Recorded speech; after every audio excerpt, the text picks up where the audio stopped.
शिर्डी जमीन फसवणूक प्रकरणामध्ये अनेक कारनामे जे आहेत ते भोंदू खरातचे समोर आलेले आहेत। जवळपास 100 खाते जे आहेत त्याला तो नॉमिनी आहे आणि हे खातेदार जे आहेत त्याच्या ओळखीतले आहेत। तर जगदंब पतसंस्थेमध्ये देखील त्याचे 32 असे एकूण 132 खाते जे आहेत त्याचा नॉमिनी हा अशोक खरात आहे आणि कोट्यवधीच्या व्यवहार जे आहेत ते या माध्यमातून त्याने केलेले आहेत। आत्तापर्यंत पोलिसांनी 10 ते 11 खातेदारांची चौकशी केलेली आहे। त्यामध्ये नामकरण आवारे, रमेश हिंगे, समता आणि जगदंब पतसंस्थेचे मॅनेजर यांची देखील चौकशी करण्यात आलेली आहे। भोंदू खरातचे शिर्डी राहता परिसरात आणखीन 3 पतसंस्थेमध्ये खाते असल्याची माहिती जी आहे ती समोर आलेली आहे। सिन्नरच्या जगदंब पतसंस्थेत भोंदू अशोक खरातचे धक्कादायक कारनामे जे आहेत ते उघड झालेले आहेत। जवळपास 2.25 कोटींची उलाढाल केली आहे आणि बरोबर 2024मध्ये म्हणजे ज्याने राजीनामा दिला चेअरमन पदाचा त्यानंतर ही सर्व रक्कम काढून घेतल्याची माहिती देखील समोर आलेली आहे आणि इतरांच्या कागदपत्रांचा गैरवापर त्याने केल्याचं समोर आलेलं आहे।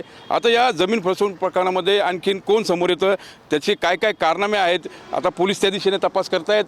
जवळपास शिर्डी जमीन प्रकरणामध्ये आतापर्यंत 10 ते 11 लोकांची चौकशी झाली आहे आणि आरोपींना देखील 2दा पोलीस कस्टडी मिळालेली आहे। आता जे फरार आरोपी आहेत त्यांचा शोध देखील पोलीस घेत आहेत। यामध्ये त्या अशोक भोंदू खरातची पत्नी कल्पना खरात हिचा देखील पोलीस कसोशीने तपास करत आहेत।